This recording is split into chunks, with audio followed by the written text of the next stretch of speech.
Alors, ce sont des événements que l'on repère comme ça avec Mariam Mjogou dans la presse internationale et on enquête. Et là, il s'agit de quoi ? Alors, il s'agit de Thaipusam. Thaipusam, c'est une fête religieuse. En tout cas, de toutes celles qu'on peut voir en Asie, c'est sans doute la plus impressionnante au monde. Elle est vraiment unique. Pourquoi ? Parce qu'en fait, il y a tout un processus d'abord de jeûne qui est vraiment très strict. Et ensuite s'ensuit... De jeûne. Et ensuite s'ensuit de la souffrance. C'est-à-dire qu'il y a des processus de piercing, de transe, tout ça pourquoi ? Flagellation, tout ça. On a déjà vu ça finalement. Oui, mais là, vous allez voir dans le reportage, c'est quand même assez impressionnant. Hein. On ne voit pas ça partout, vraiment. Pourquoi ? Parce que plus la souffrance est forte et plus le vœu sera exaucé. En fait, les participants vont demander pardon à leur Dieu, ils vont demander leur bénédiction, ils vont expier leurs péchés. Et tout ça, ça se fait en famille, avec les enfants. Voilà, ils vont faire ça sur plusieurs kilomètres jusqu'au sanctuaire. Regardez.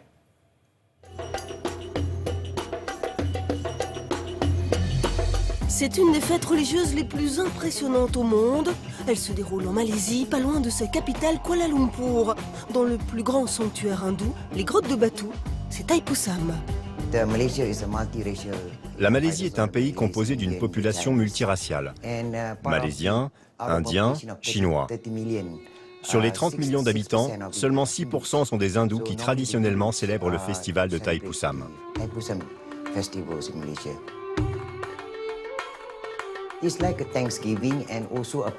C'est comme un acte de grâce et aussi une façon de rendre hommage à notre divinité, le Seigneur Murugan.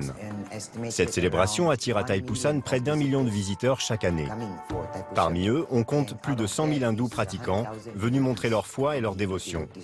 C'est un événement extrêmement sacré pour ses fidèles. Pour célébrer Murugan, le fils de Shiva, des milliers d'hindouistes tamouls s'infligent d'atroces souffrances. Percés d'aiguilles ou de crochets, ils supportent d'énormes ornements dédiés aux divinités qu'ils tirent sur un trajet de plusieurs kilomètres. Plus la douleur est grande, plus le vœu a des chances d'être exaucé. C'est pour moi une grande satisfaction, c'est un sentiment indescriptible. Avec mon mari, nous sommes mariés depuis 6 ans. Notre divinité Murugan est bienfaisante pour les couples dans notre cas. Nous avons fait nos prières aujourd'hui dans l'espoir d'avoir un bébé et de revenir avec lui l'année prochaine. Thaipusam, c'est vraiment unique. C'est quelque chose que vous devez voir et ressentir au moins une fois dans votre vie.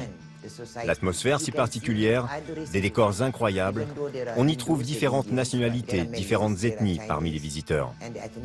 Et de plus en plus de touristes adorent venir ici pour y vivre une expérience qu'ils ne trouveront nulle part ailleurs dans le monde. Thaipusam est un moment magique, hors de toute réalité, illustrant le long chemin parcouru vers la spiritualité. Dans l'évolution de notre société, nous allons vers plus de partage entre les différentes cultures et religions. Ensemble, nous aspirons à une plus grande diversité. Nous sommes capables de vivre en parfaite harmonie. C'est aussi pour cela que la Malaisie est si bien connue en Asie. C'est curieux parce que c'est plein de souffrance, effectivement, quand vous voyez. Mais ils appellent ça un festival. Oui, c'est vrai, vous avez raison, mais parce que oui, mais c'est un moment très important. C'est de la prière, c'est de la spiritualité, c'est très positif. On va vraiment sur quelque chose de très beau en même temps. Hein. Ils se font mal. Ils souffrent, mais ils se rendent pas compte parce qu'ils sont en transe, donc ça va. Oui, et puis ils expient des péchés. Alors plus ils se font mal, plus ils expient. Bon, enfin, c'est une fête très importante. Ça vient de se terminer au mois de février. Ouais, c'est voilà, pour ça qu'on vous en parle maintenant. Merci Marie. La météo avec Anaïs Baïdemir, veille de Pâques. Hein.